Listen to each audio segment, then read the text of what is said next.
तो रफा में इजरायली टैंकों ने कोहराम मचा दिया है। हमास के एक एक लड़ाकों को चुन चुन कर मारने की कोशिश में इजरायली सेना रिफ्यूजी कैंपों को भी नहीं बख्श रही है। अमेरिका से लेकर के यूनाइटेड नेशंस तक अपील कर चुके हैं कि इजराइल को हमले बंद कर देने चाहिए, लेकिन नेतन्याहू ये मानने के लिए तैयार नहीं है। इधर हमास ने भी काउंटर अटैक किया है। इजराइल के 3 सैनिक हमास ने मार गिराए।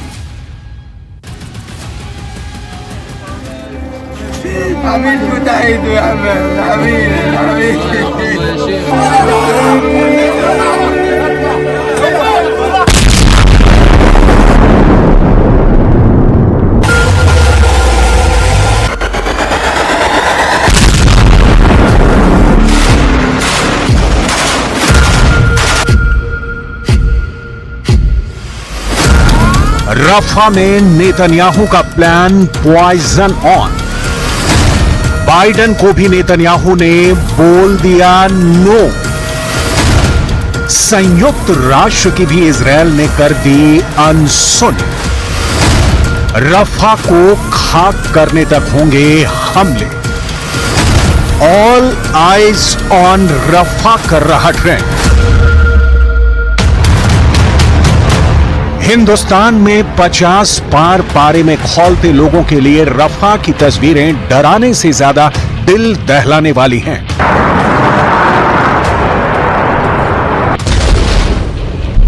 ताजा हमले में इजरायली डिफेंस फोर्स ने 12 फिलिस्तीनियों को मौत के घाट उतार दिया है। दुनिया के तमाम देशों की अपीलों, जिसमें अमेरिका भी शामिल है, उनकी नेतन्याहू एक सुनने के लिए तैयार नहीं है। आम फिलिस्तीनियों पर इजरायली डिफेंस फोर्स कहर बनकर टूट रही है। इस बीच गाजा में जारी लड़ाई में इजरायली सेना ने 2 अहम दावे किए हैं।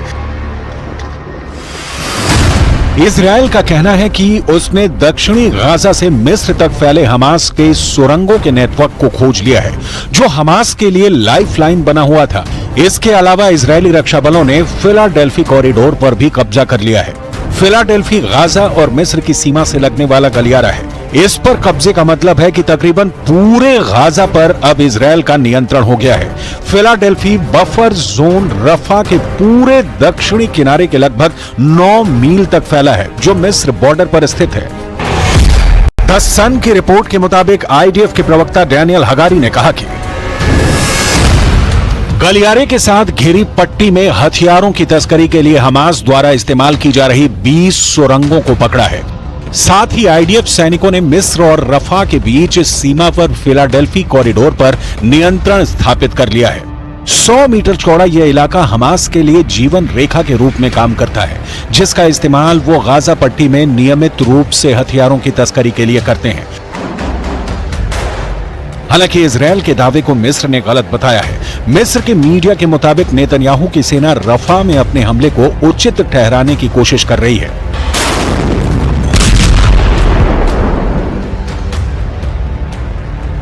इजरायली दावे के मुताबिक उसने रफा सीमा पर नियंत्रण कर लिया है। इसके बाद युद्धग्रस्त इलाके में ले जाई जा रही सहायता रुक गई है। मिस्र ने युद्ध विराम समझौते के प्रयासों में हमास और इजरायल के बीच वार्ता में मध्यस्थ के रूप में काम किया है। मिस्र लंबे समय से फिलिस्तीन की वकालत करता रहा है और हजारों निर्दोष फिलिस्तीनी नागरिकों की हत्या की निंदा की है। लेकिन इजरायल अब अमेरिका की नहीं सुन रहा, तो मिस्र की क्या सुनेगा? अमेरिका ने फिर से यह क्लियर कर दिया है कि रफा में जो उसके लिए हथियार नेतन्याहू इस्तेमाल कर रहे हैं, वो इसके खिलाफ है। इजरायल M61 वल्कन गन का इस्तेमाल अपने ऊपर होने वाले ड्रोन हमलों के खिलाफ कर रहा है। M61 वल्कन एक 6 बैरल वाली हाइड्रोलिक रूप से संचालित 20 मिलीमीटर स्वचालित तोप है, जो 6000 राउंड प्रति मिनट से अधिक फायर करने में सक्षम है। पुतिन बहुत बड़ी परमाणु जंग शुरू कर सकते हैं, जो पूरे यूरोप का विनाश कर देगी। रूस ने साफ कह दिया कि अगर यूक्रेन को हथियार देना बंद नहीं किया तो रूस जंग में किसी भी हद तक चला जाएगा।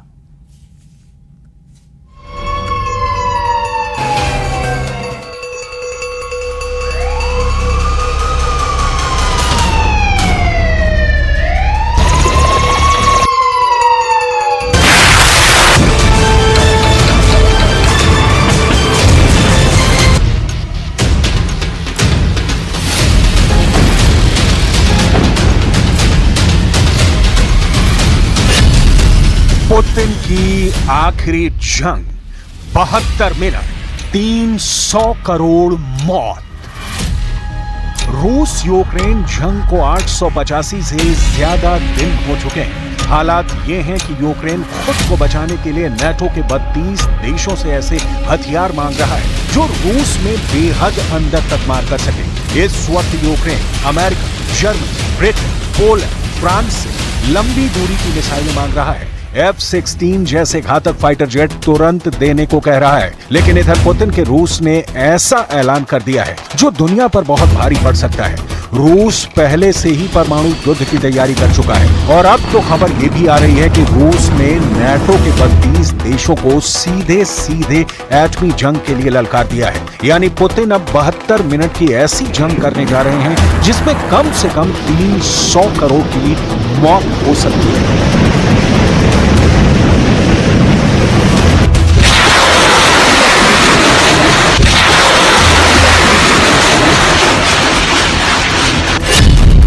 भस्म होगा नाटो, 32 देशों को परमाणु धमकी।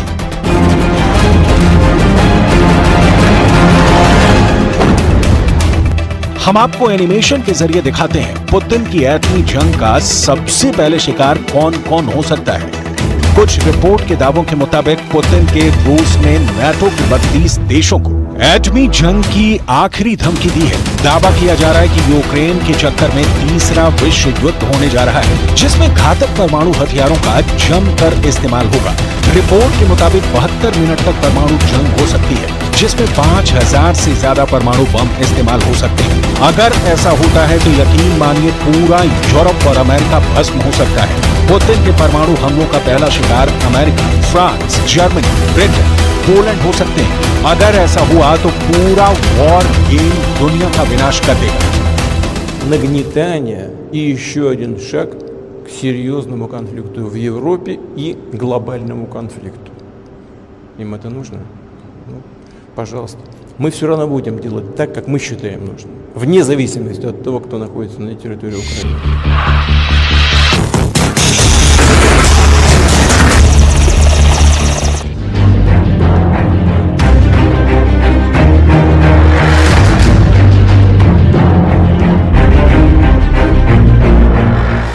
Additional police commissioner law and order Kunwar Rashtradeep ने धारा 144 के तहत आदेश जारी करते हुए रात 12 बजे बाद किसी भी प्रकार की गतिविधियों का संचालन नहीं करने और रात 10 बजे बाद लाउड म्यूजिक नहीं बजाने को लेकर आदेश जारी किए हैं। देर रात तक नाइट क्लब, पब, बार आदि के संचालन के चलते आपराधिक वारदातें बढ़ रही थी, जिसे मद्देनजर रखते हुए ये आदेश जारी किए गए हैं।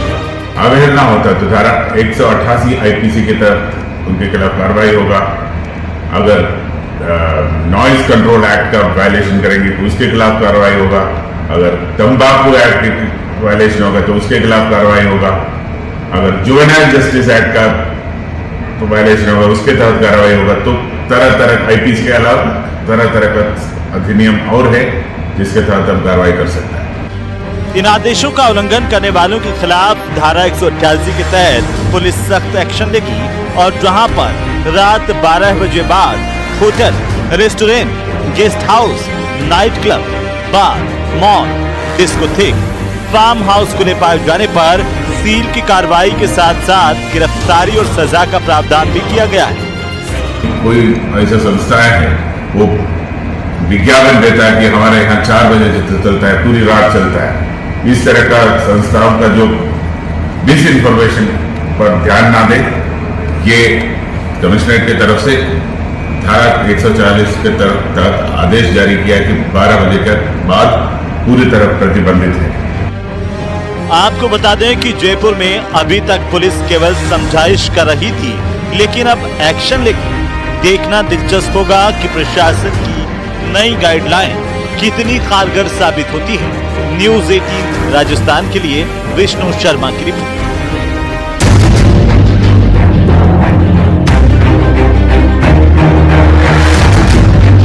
तो कहते हैं समझ के चलो पाकिस्तान के पास एटम बम है।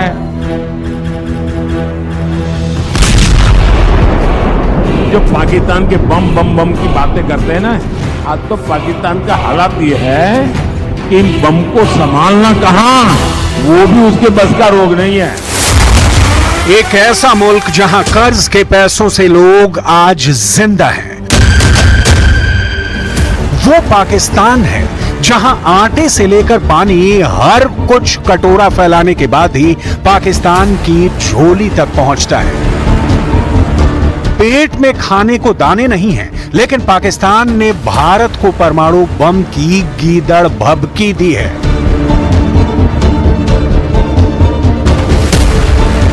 पाकिस्तान के परमाणु बम की देखरेख करने वाली नेशनल कमांड अथॉरिटी के खालिद अहमद किदवई ने कहा है कि पाकिस्तान के परमाणु बम को लेकर कोई नो फर्स्ट यूज की नीति नहीं है। किदवई ने कहा कि पाकिस्तान के परमाणु बम पूरी तरह से तैयार है।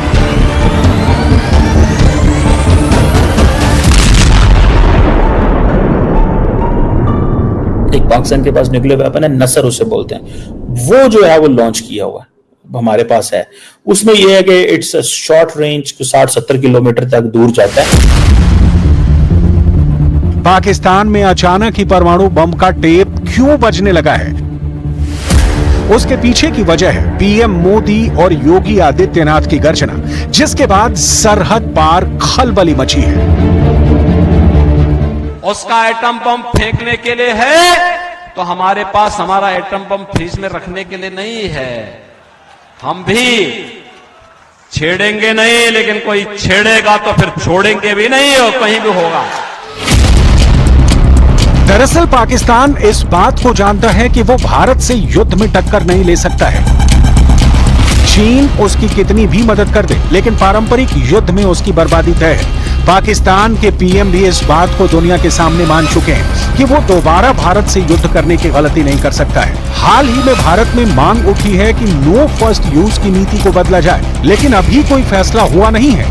भारत में चल रही इस बहस से पाकिस्तानी सैन्य नेतृत्व घबराया हुआ है, इसलिए पाकिस्तानी नेता एक बार फिर एटम बम की बात कर रहे हैं।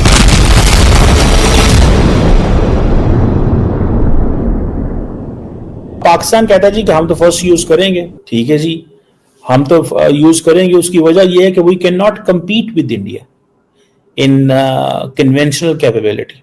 सो इसीलिए पाकिस्तान हर रोज अपनी न्यूक्लियर थ्रेशोल्ड जो है उसको नीचे करता रहता है। और अगर आप इंडिया का स्टैंड देखें, अब इंडिया भी अपनी पोजीशन बदल रहा है, ठीक है जी। इंडिया भी ये कह रहा है कि हम नो फर्स्ट यूज पे नहीं खड़े हुए। अब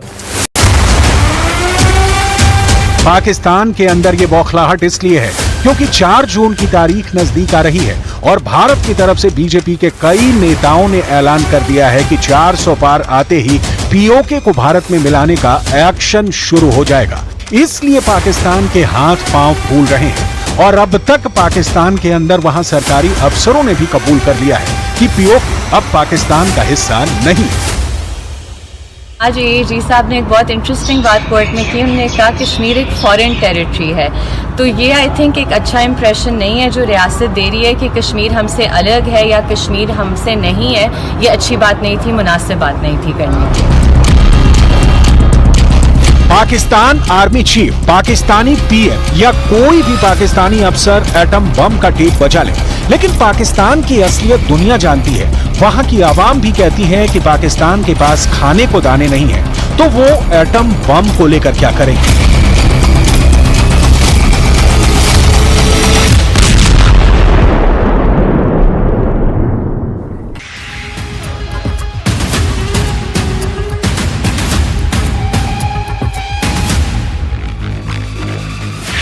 नोएडा और ग्रेटर नोएडा में हाई राइज बिल्डिंग ही दिखाई पड़ती है। बिल्डिंग इतनी ऊंची होती है जिससे लिफ्ट यहाँ की मूलभूत जरूरत है। बिना लिफ्ट के ऊपर से नीचे या नीचे से ऊपर फ्लोर पर जाना संभव नहीं होता। लेकिन इन दिनों सोसाइटी में एक के बाद एक लिफ्ट के खराब होने की घटनाएं सामने आ रही हैं। अब ताज़ा मामला नोएडा की पॉश सोसाइटी का है, जहां पर लिफ्ट अचानक खराब हो गई। उस वक्त एक परिवार लिफ्ट में सवार था, जिसके साथ उनका छोटा बच्चा भी मौजूद था। 15 मिनट तक ये लोग बाहर ही नहीं निकल पाए। इस दौरान गर्मी से सभी का बुरा हाल हो गया था। मासूम तो रोने भी लगा था। पीड़ित परिवार मदद के लिए चिल्लाता रहा। सोसाइटी को लोगों को जैसे ही इस घटना का पता चला, उसके बाद गार्ड को बुलाया गया। काफी मशक्कत करने के बाद सभी को लिफ्ट से बाहर निकाला गया। कहा जा रहा है कि दंपति अपने परिचित से मिलने गया था, लेकिन जब वो उनके फ्लैट से नीचे आने लगे तो लिफ्ट अचानक बंद हो गई। नोएडा सेक्टर 120 की प्रतीक लॉरेल सोसाइटी की ई टावर की ये घटना है। इस घटना के बाद से सोसाइटी के दूसरे लोगों में जबरदस्त आक्रोश है। लोगों का कहना है कि लिफ्ट एक्ट लागू हो चुका है, लेकिन फिर भी लिफ्ट में फंसने के मामले सामने आ रहे हैं। लोगों का कहना है कि फ्लैट खरीदने से पहले बिल्डर बड़ी बड़ी बातें करते हैं, लेकिन लोगों की सुरक्षा के प्रति लापरवाही बरती जा रही है। सोसाइटी के लोगों का ये भी कहना है कि हजारों रुपए खर्च करने के बाद भी मेंटेनेंस का बुरा हाल है। सोसाइटी की कमान AOA के हाथ में है। वहीं जनरेटर में डीजल नहीं होने से घंटों बिजली भी गायब रही। किसी तरह डीजल मंगवाने के बाद जनरेटर दोबारा शुरू किया जा सका। ये घटना इस परिवार के लिए बेहद डरावनी और तनावपूर्ण रही। Bureau report news 18।